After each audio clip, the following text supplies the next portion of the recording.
Welcome to Chapter by Chapter. This is episode 12 from 2 Corinthians.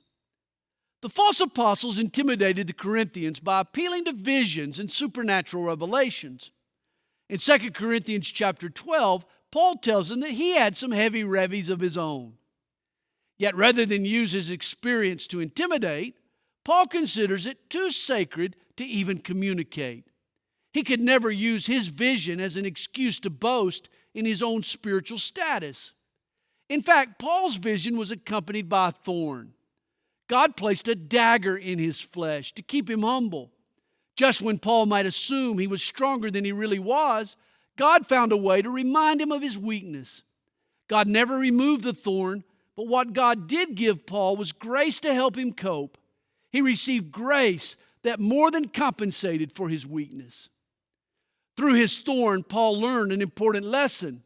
The weaker he was, the stronger he became. Paul's inadequacy became God's opportunity. He looked forward to situations that exhausted his resources. While trusting in God's sufficiency, Paul was actually strongest when he was weakest. Paul was ready to pour out his life for the Corinthians, yet they had turned their backs on him and followed false apostles. Unlike his enemies, Paul had tried not to be a burden on the believers. Paul hopes that when he visits, he'll find a repentant church rather than a rebellious church.